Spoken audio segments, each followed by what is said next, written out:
대다수의 사람이 전혀 알아차리지 못하는 경제 안에 숨겨진 어떤 패턴이 있습니다. 이는 학교에서 가르치지 않고 금융 자문가들은 이에 대해 언급조차 하지 않으며 언론은 이를 완전히 외면합니다. 하지만 이 패턴은 지난 200년간의 모든 주요 경제 붕괴를 소름 끼칠 정도로 정확하게 예측해 왔습니다. 1873년의 붕괴를 예측했습니다. 1929년의 붕괴를 예측했습니다. 2008년의 붕괴를 예측했습니다. 그리고 지금 바로 이 패턴은 2026년을 직접적으로 가리키고 있습니다. 2027년이 아닙니다. 먼 미래의 어떤 시점도 아닙니다. 바로 2026년입니다. 수학적으로 정밀하며 역사적 증거는 부인할 수 없습니다. 그리고 만약 여러분이 실제로 무슨 일이 벌어지고 있는지 이해한다면 다른 사람들이 공황에 빠지기 수개월 전에 다가오는 붕괴를 미리 볼 수 있습니다. 이것은 음모론이나 공포심 조성이 아닙니다. 이것은 주기에 관한 이야기입니다. 계절의 순환처럼 규칙적으로 반복되는 경제주기 말입니다. 마치 가을 뒤에 겨울이 오고 겨울 뒤에 봄이 오듯이 경제 붕괴는 경기 호황 뒤에 수학적인 확실성을 가지고 찾아옵니다. 오늘 우리가 살펴볼 주기는 1920년대에 러시아 경제학자 니콜라이 콘드라티예프가 발견했습니다. 그는 1700년대까지 거슬러 올라가는 경제 데이터를 연구했고 놀라운 것을 발견했습니다. 40년에서 60년마다 반복되는 장기 파동 패턴입니다. 4가지 뚜렷한 단계가 있습니다. 봄, 여름, 가을, 겨울. 각각 성장, 번영, 침체, 붕괴를 나타냅니다. 그리고 우리는 지금 깊은 겨울 단계에 있습니다. 예외 없이 항상 금융 위기로 끝나는 단계 말입니다. 콘드라티예프는 단순히 이를 이론화한 것이 아니었습니다. 그는 수십 년간의 물가 데이터, 금리, 생산 통계, 그리고 원자재 가격으로 이를 문서화했습니다. 그는 이러한 장기 파동이 무작위적인 변동이 아니라 기술 혁신, 부채 축적, 그리고 새로운 구조를 위한 낡은 경제 구조의 파괴에 의해 추진되는 예측 가능한 패턴임을 보여주었습니다. 그의 연구는 너무나 정확했고 영원한 공산주의의 번영이라는 소련의 서사에 너무나 위협적이어서 스탈린은 1930년에 그를 체포했습니다. 그는 1938년에 강제 노동 수용소에서 사망했습니다. 그러나 그의 주기는 계속되었고 반복해서 옳다는 것이 증명되었습니다. 이것이 어떻게 작동하는지 보여드리겠습니다. 콘드라티예프 파동은 봄과 함께 시작됩니다. 이곳은 주요 위기, 이후의 회복 단계입니다. 인프라가 재건되고 낡은 경제의 잿더미 속에서 새로운 기술이 등장합니다. 이전 위기가 대부분의 부실 부채를 청산했기 때문에 부채 수준은 낮습니다. 금리는 낮습니다.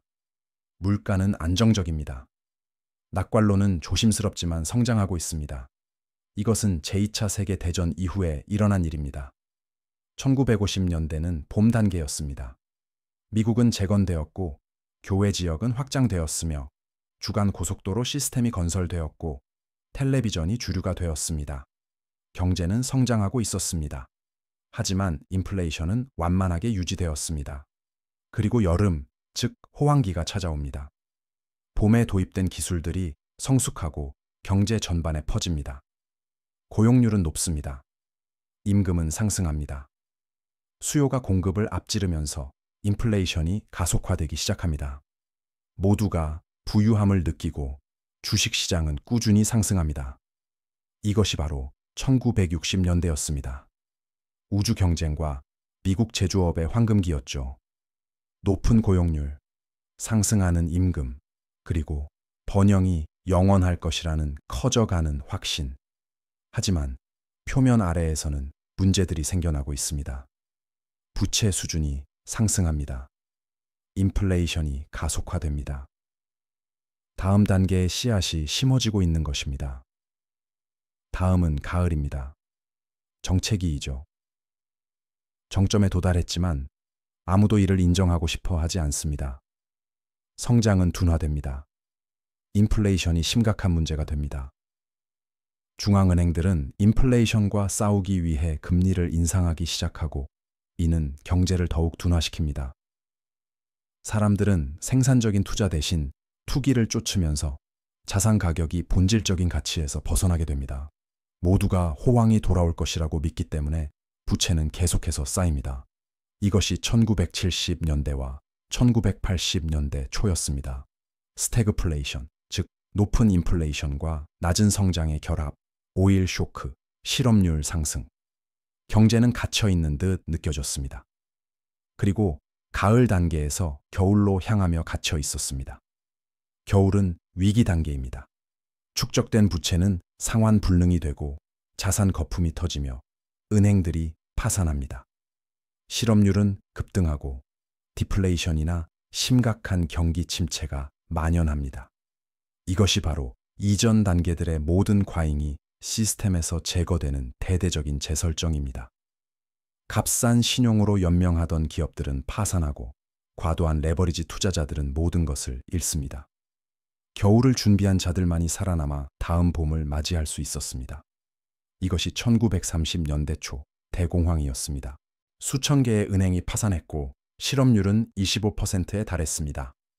주식시장은 89% 폭락했습니다. 주식이 1929년 수준으로 회복하는데 25년이 걸렸습니다. 그것이 바로 콘드라티예프의 겨울입니다. 주기는 거기서 멈추지 않습니다. 겨울이 지나면 새로운 봄이 찾아옵니다. 앞서 언급했듯이 1950년대와 1960년대였습니다.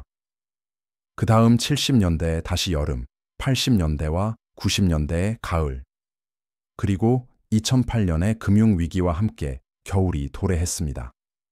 하지만 여기서 중요한 지점이 있습니다. 2008년 위기는 훨씬 더 나빴어야 했습니다. 훨씬 더요. 시스템을 완전히 정화하는 완벽한 콘드라티예프의 겨울이었어야 했습니다.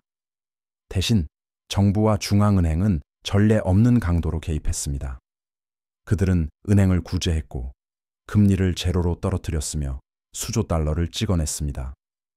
그들은 자연스러운 겨울이 제 갈 길을 가도록 두지 않았습니다. 그들이 실제로 한 일은 겨울을 취소한 것이 아니라 지연시킨 것입니다. 지연시킨 것이죠. 그리고 그것은 2008년부터 2010년까지 완전히 전개되었어야 할 겨울이 여전히 다가오고 있다는 뜻입니다. 인위적인 통화 정책과 부채 확장으로 15년간 연기된 것입니다. 하지만 겨울을 영원히 연기할 수는 없습니다. 결국 축적된 불균형이 너무 커져서 어떤 개입도 조정을 막을 수 없게 됩니다. 그 시점이 지금 다가오고 있습니다. 2026년은 여러 주기가 모두 같은 결론을 가리키는 교차점에 놓여 있습니다. 지연된 콘드라티예프의 겨울이 마침내 도래하고 있는 것입니다. 구체적인 증거를 살펴보겠습니다. 원래 콘드라티예프 파동은 정점에서 정점까지 평균 50년에서 60년의 길이를 가졌습니다. 마지막 주요 정점, 즉 가을이 겨울로 전환되는 시점은 1960년대 후반과 1970년대 초반에 발생했습니다. 거기에 50년에서 60년을 더해 보십시오. 무엇을 얻게 될까요? 2020년에서 2030년입니다. 우리는 지금 바로 그 시기 안에 있습니다. 하지만 장기 파동 내의 하위 주기들을 살펴보면 더 정확한 예측이 가능합니다.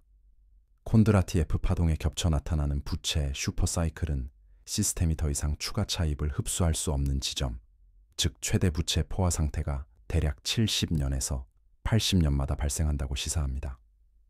마지막으로 이런 현상이 나타난 것은 대공황 시기였던 1930년에서 1940년 사이였습니다. 여기에 70년에서 80년을 더하면 2010년에서 2020년이 됩니다. 우리는 이미 위험지대로 진입했지만 여기에는 또 다른 주기, 즉 세대 주기도 작용하고 있습니다.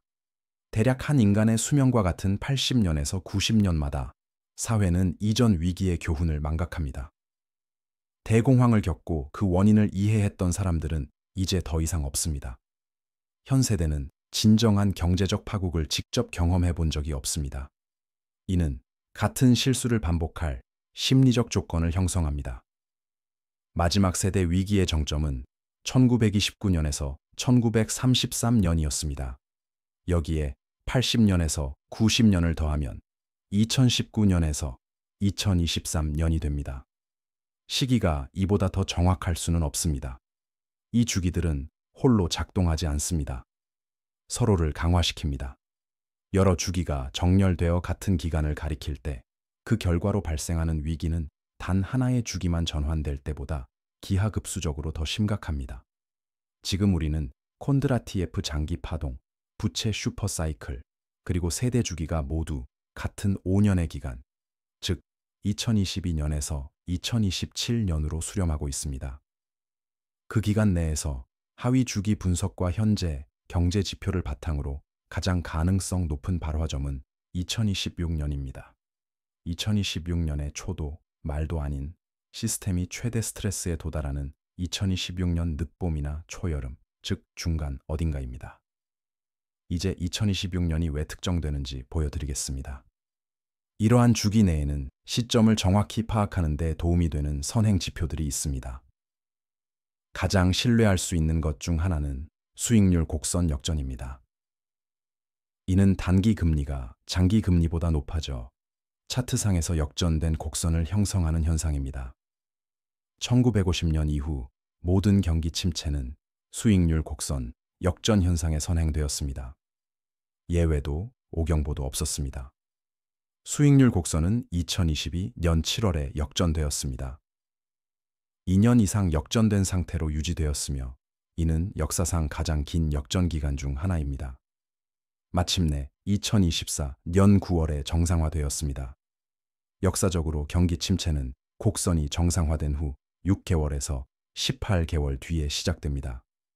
2024년 9월에 6개월에서 18개월을 더하면 2025년 3월에서 2026년 3월이 됩니다. 그 기간이 바로 여러분이 주목해야 할 시점입니다. 또 다른 선행 지표는 기업 신용 스프레드입니다. 이는 안전한 차용인이 대출에 대해 지불하는 금액과 위험한 차용인이 지불하는 금액의 차이를 측정합니다. 스프레드가 좁을 때는 투자자들이 위험에 대해 걱정하지 않는다는 의미입니다. 스프레드가 급격히 확대되면 투자자들이 안전 자산으로 도피하고 있다는 신호입니다.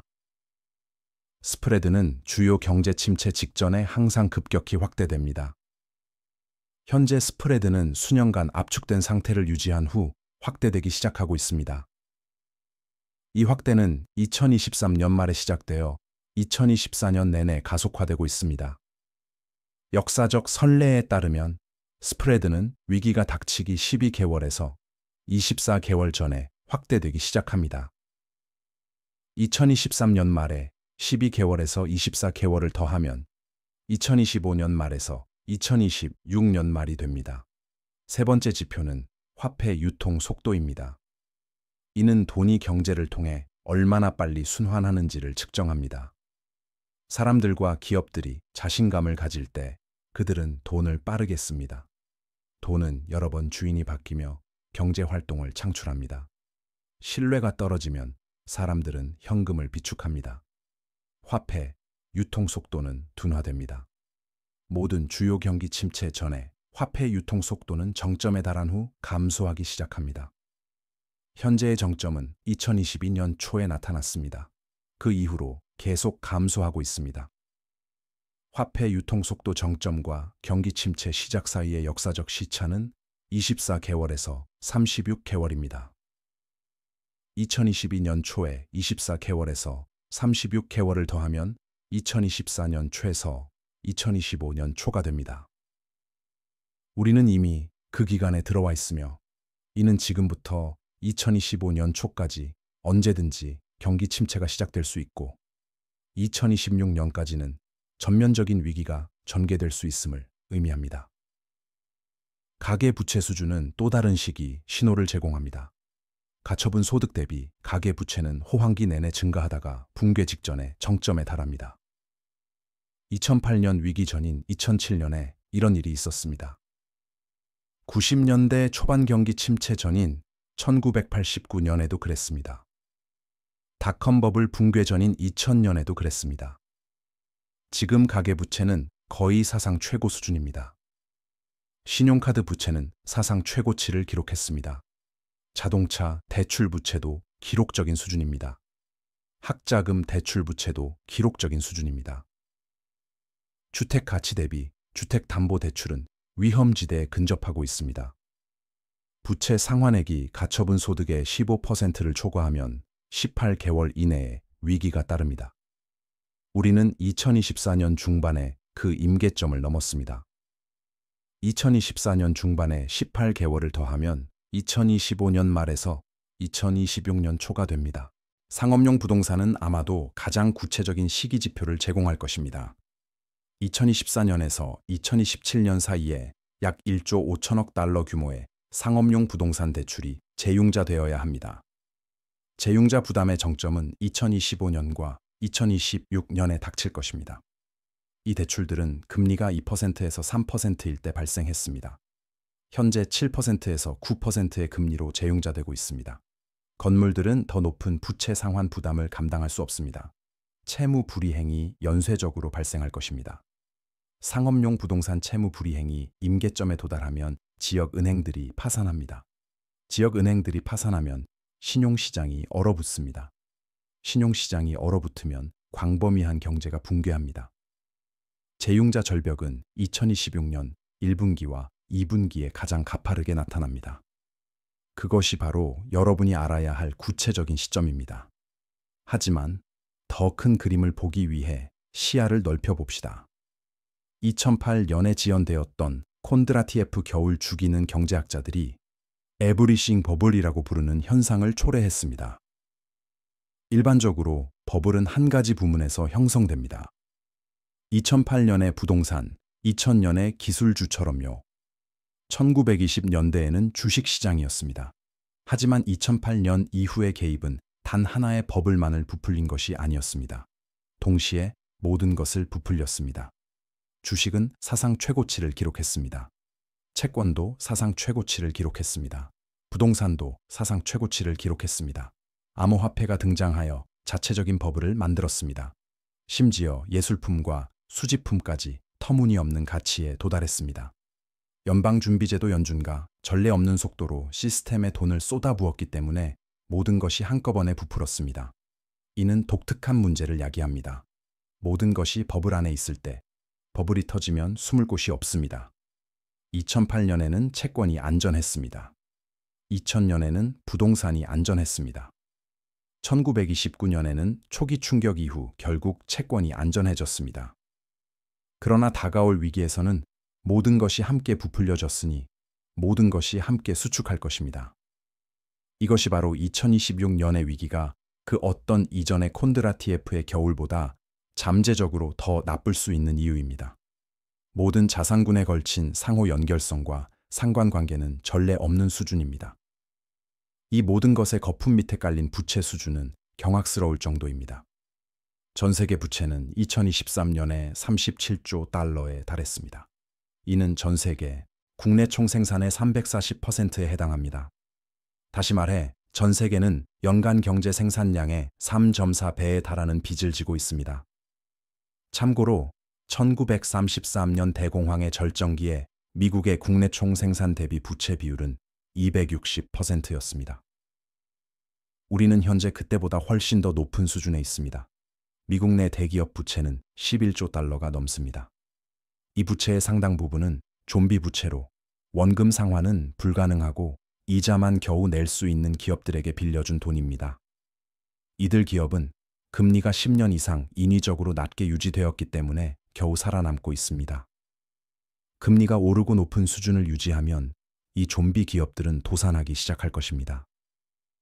기업들이 도산하면 대출 기관들은 손실을 입게 됩니다. 대출 기관들이 손실을 입으면 신용은 경색됩니다. 신용이 경색되면 건전한 기업들도 자금 조달에 어려움을 겪게 됩니다. 이러한 연쇄적인 파급 효과는 가속화됩니다. 정부 부채는 전체 시스템의 기반이기 때문에 특별한 주의를 기울여야 합니다. 미국 연방정부 부채는 36조 달러이며 계속 증가하고 있습니다. 이 부채에 대한 연간 이자 지급액은 이제 1.2조 달러를 초과합니다. 이는 국방 예산보다 많고 메디케어보다도 많습니다. 연방 예산에서 가장 큰 단일 항목은 과거 차입금에 대한 이자입니다. 이것은 지속 불가능합니다. 그러나 금리가 낮은 수준을 유지하는 한, 이는 관리할 수 있는 수준이었습니다. 문제는 금리가 더 이상 낮지 않다는 것입니다. 연방준비제도 Fed는 18개월 만에 금리를 0%에서 5% 이상으로 인상했습니다. 이는 1980년대 초반 이후 가장 빠른 금리 인상입니다. 정부의 이자 부담은 폭발적으로 증가하고 있습니다. 2년 내에 이자 지급액은 연간 2조 달러를 초과할 것입니다. 5년 내에 이자 지급액은 모든 연방 수입의 40%를 소모할 수 있습니다. 이는 수학적으로 지속 불가능합니다. 정부 부채가 이러한 수준에 도달하면 오직 세 가지 선택지만 남습니다. 통화와 정부의 신뢰를 파괴하는 채무 불이행, 통화와 모든 사람의 저축을 파괴하는 인플레이션, 또는 경기 침체와 사회적 불안을 야기하는 긴축 재정입니다. 세 가지 선택지 모두 좋지 않지만 정부는 항상 인플레이션을 선택합니다. 이는 부채의 실질적인 부담을 줄이는 가장 눈에 띄지 않는 방법이기 때문입니다. 사람들에게 채무 불이행을 선언하지 않습니다. 단지 돈을 찍어내고 인플레이션을 발생시켜 가치가 떨어진 통화로 부채를 갚을 뿐입니다. 이것이 이전의 모든 콘드라티F의 겨울에서 일어났던 일입니다. 대규모 화폐 발행에 이어 시스템이 자중을 이기지 못하고 붕괴하면서 결국 디플레이션이 발생했습니다. 연방준비제도 Fed는 딜레마에 빠져 있습니다. 만약 인플레이션과 싸우기 위해 금리를 높게 유지한다면 경제를 붕괴시키고 연쇄적인 채무 불이행을 야기할 것입니다. 만약 금리를 낮추고 돈을 찍어낸다면 인플레이션을 재점화시키고 통화 가치를 파괴할 것입니다. 좋은 선택지는 없습니다. 지금 당장의 고통을 선택하거나 나중에 파국적인 고통을 선택할 수 있습니다. 역사적 선례에 따르면 중앙은행들은 항상 고통을 지연시키는 것을 선택하며 이는 결국 다가올 위기를 더욱 악화시킵니다. 연방준비제도 FED는 2024년 말 또는 2025년 초에 금리 인하를 시작할 가능성이 높습니다. 이는 일시적인 안도감을 줄 것입니다. 시장은 반등할 것입니다. 사람들은 최악의 상황은 지났다고 생각할 것입니다. 그러나 이것은 터지기 전 마지막 거품이 될 것이며 지연되었던 콘드라티F의 겨울이 2026년에 마침내 도래하기 전 인위적인 번영의 마지막 숨통이 될 것입니다. 역사적인 콘드라티F의 겨울 패턴을 바탕으로 이 위기가 어떻게 전개될지 단계별로 설명해 드리겠습니다. 첫 번째 단계는 균열입니다. 무언가가 부서지기 시작합니다. 주요 은행의 파산일 수도 있습니다. 유럽의 국가부채 위기일 수도 있습니다. 글로벌하게 확산되는 중국 부동산 시장의 붕괴일 수도 있습니다. 신용시장을 위협하는 일련의 기업 채무 불이행일 수도 있습니다. 구체적인 반가수에는 중요하지 않습니다. 중요한 것은 수년간 압력이 쌓인 후 시스템에 균열이 나타난다는 점입니다. 이 초기 균열은 보통 완전한 위기가 닥치기 6개월에서 12개월 전에 발생합니다. 우리의 타임라인으로 보면 이 균열은 2025년 말 또는 2026년 초에 나타날 가능성이 높습니다. 균열이 나타나면 당국은 이를 축소할 것입니다. 그들은 이를 고립된 문제, 일회성 사건이며 시스템 전반의 문제는 아니라고 말할 것입니다. 강력한 경제 지표와 낮은 실업률을 지적할 것입니다. 근본적인 경제 체질은 튼튼하다고 말할 것입니다. 이는 2007년 첫 서브프라임 대출 기관이 파산하기 시작했을 때 그들이 했던 말과 정확히 같습니다. 1929년 시장이 그해 초 몇 차례 급락한 후 그들이 했던 말이기도 합니다. 부인 단계는 이 패턴의 일부입니다. 당국은 시스템이 붕괴하고 있다는 사실을 인정할 수 없습니다. 인정하는 순간 공포를 가속화할 것이기 때문입니다. 따라서 그들은 부인이 불가능해질 때까지 부인할 것입니다. 두 번째 단계는 전염입니다. 초기 균열이 확산됩니다. 은행이 파산하면 다른 은행의 예금주들은 불안해하기 시작합니다. 국가가 채무 불이행을 선언하면 투자자들은 다른 국가들에 대한 의문을 제기하기 시작합니다. 특정 기업 부문이 어려움을 겪으면 대출 기관들은 모든 기업 차입자들에게서 자금 회수를 시작합니다. 공포는 자기 실현적 예언이 됩니다. 신용시장이 경색됩니다. 누가 지급 능력이 있고 누가 곧 파산할지 아무도 알 수 없으므로 아무도 돈을 빌려주려 하지 않습니다. 이것은 2008년 9월 리먼 브라더스 파산 이후 일어났던 일입니다. 신용시장은 완전히 얼어붙었습니다. 기업들은 급여를 지급하기 위한 대출조차 받을 수 없었습니다. 전체 시스템이 거의 작동을 멈출 뻔했습니다. 전염 단계는 보통 2개월에서 6개월 동안 지속됩니다. 우리의 타임라인으로 보면 이는 2026년 봄과 초여름이 될 것입니다. 세 번째 단계는 개입입니다. 정부와 중앙은행은 공황 상태에 빠집니다. 그들은 모든 수단을 동원해 문제 해결에 나섭니다. 금리는 0% 또는 그 이하로 인하됩니다. 수조 달러가 찍어내집니다. 은행들은 구제 금융을 받습니다. 새로운 대출 프로그램들이 만들어집니다. 재정 부양책이 경제에 쏟아져 들어옵니다. 시장은 일시적으로 안정됩니다. 사람들은 최악의 상황은 지났다고 생각하기 시작합니다. 그러나 이것은 착각입니다. 이 개입은 근본적인 문제를 해결하지 못하며 단지 완전한 영향을 지연시킬 뿐입니다. 이 단계는 당국이 얼마나 적극적으로 개입하는지에 따라 3개월에서 12개월 동안 지속될 수 있습니다. 우리가 가정한 시간표에서 이는 2026년 여름부터 가을에 해당합니다. 네 번째 단계는 2차 붕괴입니다. 사람들이 개입이 효과가 없었음을 깨닫는 시점이죠. 경기 부양책에 힘입어 반등했던 시장은 다시 하락하기 시작합니다. 이번에는 신뢰가 무너졌기 때문에 더 빠르고 깊게 추락할 것입니다. 실업률이 급격히 상승하기 시작합니다. 기업 파산이 가속화됩니다. 세수가 붕괴하면서 정부는 기본적인 서비스 유지조차 위해 더 많은 돈을 빌릴 수밖에 없게 됩니다. 사람들이 일자리, 주택, 저축을 잃으면서 사회 불안이 커집니다. 이 단계가 바로 칸드라티 겨울의 정점입니다. 보통 18개월에서 36개월 동안 지속됩니다. 우리가 가정한 시간표에서 이는 2026년 후반부터 2028년까지입니다. 다섯 번째이자 마지막 단계는 안정화 및 재설정입니다. 시스템이 완전히 정화되고 부실 채권이 청산되며 좀비 기업들이 파산하고 자산 가격이 투기가 아닌 기본 가치에 의해 지지되는 수준으로 떨어진 후에야 비로소 찾아옵니다. 새로운 순환의 토대가 마련되는 것이죠. 겨울의 생존자들은 자본을 보유하고 자산은 저렴하며 새로운 기술이 출현하고 다음 봄이 시작될 준비를 마칩니다. 하지만 이 단계는 수년간의 고통을 겪은 후에야 찾아옵니다. 우리가 가정한 시간표에서 이는 아무리 빨라도 2029년이나 2030년까지는 일어나지 않을 것입니다. 이제 이 순환을 이해하는 것은 모든 곡절을 예측하라는 의미가 아닙니다. 우리가 거대한 순환의 후반부에 있으며 그에 맞춰 포지션을 잡아야 함을 인식하는 것입니다. 칸드라티 겨울을 이해하는 사람들은 정확한 최고점을 맞추려 하지 않습니다. 그들은 일찍 대비합니다. 가을 단계 동안 현금 비축액을 쌓습니다. 부채를 피합니다. 다른 모든 사람이 돈을 번다고 해서 투기성 자산을 좇지 않습니다. 그들은 단기적인 저조한 실적을 감수하면서 장기적인 생존과 겨울 동안 공황 가격으로 자산을 매수할 기회를 얻습니다. 역사는 칸드라티 겨울 이전에 올바르게 포지션을 잡은 사람들이 대대로 이어질 부를 축적할 수 있음을 보여줍니다.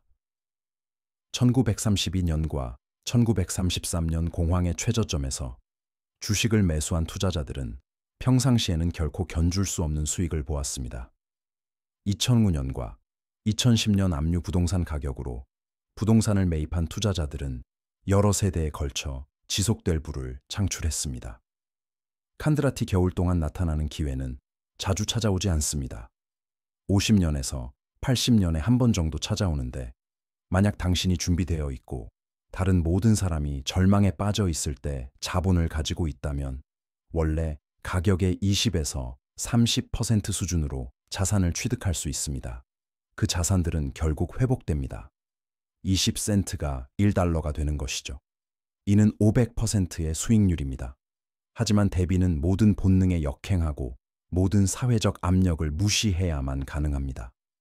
우리가 지금 있는 가을 단계 동안에는 모든 사람이 돈을 버는 것처럼 보입니다. 이웃들은 투자 수익에 대해 이야기합니다. 금융 언론은 새로운 시장 최고치를 축하합니다. 전문가들은 이번에는 다르다고 말합니다. 기술이 옛 규칙을 바꿔놓았다고 주장하죠.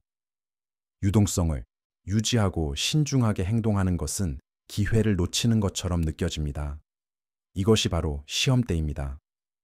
가을 동안 수익을 좇으려는 유혹에 저항할 수 있는 사람들이 겨울을 견디고 다음 봄에 번창할 수 있습니다. 당신이 고려해야 할 구체적인 조치들은 당신의 상황에 따라 달라집니다. 주식에 과도하게 투자했다면 역사적 선례는 노출을 대폭 줄일 것을 시사합니다. 일부 기업은 생존하고 번창할 것이기 때문에 모든 것을 팔아 현금화하라는 의미가 아니라 주식 90%를 40 또는 50%로 줄이라는 것입니다. 그 수익금으로 가격이 폭락할 때 투입할 수 있는 현금 포지션을 구축하는 것이죠. 부동산, 특히 부채를 통해 매입한 투자용 부동산을 소유하고 있다면 재무 계산을 다시 평가해야 합니다. 임대 수입이 30% 감소했을 때 부채를 감당할 수 있겠습니까? 그렇지 않다면 시장이 돌아서기 전에 매도하여 그렇지 않으면 사라질 자산을 보존할 수 있습니다. 소비자 부채, 즉 신용카드, 자동차 대출, 개인 대출을 지고 있다면 이를 갚는 것이 최우선 순위가 됩니다. 부채는 겨울의 족쇄와 같습니다. 이는 지불을 위해 가장 나쁜 시기에 자산을 매도하도록 강요합니다. 빚이 없으면 유연성을 가질 수 있습니다. 폭풍우를 견뎌낼 수 있습니다. 다른 사람들이 강제로 팔아야 할 때 당신은 살 수 있습니다. 부자들은 이를 이해합니다. 그들은 봄과 여름 동안 부채를 전략적으로 활용하여 수익을 극대화합니다. 하지만 겨울이 오기 전에 부채를 털어내어 덫에 걸리는 것을 피합니다. 상당한 자본을 가진 사람들에게는 지금이 다른 방식으로 분산 투자를 고민할 시점입니다. 칸드라티 겨울에는 주식과 채권 모두 하락할 가능성이 높으므로 주식과 채권 간의 분산이 아니라 위기 시기에 가치를 유지하거나 증가시키는 자산으로의 분산 투자입니다. 실물 금과 은, 생산적인 농지, 에너지 생산 자산, 경제 상황에 관계없이 필수 서비스를 제공하는 사업체 등이 이에 해당합니다. 이들은 투기적인 투자가 아닙니다. 명목 자산 가치의 붕괴에 대비한 보험인 셈이죠. 재정적 대비보다 정신적 대비가 더 중요할 수 있습니다. 칸드라티 겨울은 주변의 모든 사람이 공황 상태에 빠져 있을 때 당신의 결단력을 시험합니다. 언론이 자본주의의 종말을 예측하고 당신의 포트폴리오가 50% 하락하고 여전히 떨어지고 있을 때 포기하고 싶은 유혹은 압도적입니다. 바로 이때가 팔아야 할 때가 아니라 사야 할 때입니다. 하지만 감정에 반하여 행동할 수 있는 정신력을 갖추려면 준비가 필요합니다. 이전의 위기들을 연구하십시오. 대공황을 겪은 사람들의 생생한 증언을 읽어보십시오. 세상의 끝처럼 느껴지는 것이 사실은 기회를 창출하는 자해설정 과정임을 이해하십시오. 위기가 닥치기 전에 이것을 내면화하십시오. 왜냐하면 그 순간에는 합리적인 사고가 매우 어려워지기 때문입니다. 또한 대비 시점을 정하는 문제도 있습니다. 너무 일찍 시작하면 결코 오지 않을 것 같은 폭락을 기다리느라 수년간의 수익을 놓치게 됩니다. 너무 늦게 시작하면 이미 피해가 발생한 후에 하락하는 시장에 매도하게 됩니다. 해답은 점진적인 포지션 선정에 있습니다. 폭락이 명백해지기를 기다리기보다 우리가 늦가을 단계에 있다는 것을 인지하고 자산을 체계적으로 옮기기 시작하는 것입니다. 매 분기마다 주식 보유량의 10에서 20%를 매도하고 매월 급여로 현금 비축량을 쌓으며 공격적으로 부채를 갚아나가는 것이죠. 균열이 나타날 때쯤이면 여러분은 이미 대비를 마친 상태일 것입니다. 군중과 함께 출구를 찾으려 애쓰는 것이 아니라는 말입니다. 우리가 논의했던 주기들, 즉 칸드라프 파동, 부채 초장기 주기, 세대 주기 등은 확신할 수 있는 보장이 아니라 200년에 걸친 경제 역사를 바탕으로 한 확률적 예측입니다. 이번에는 다를 수 있을까요? 기술이나 정책적 대응이 이 주기를 깰 수 있을까요?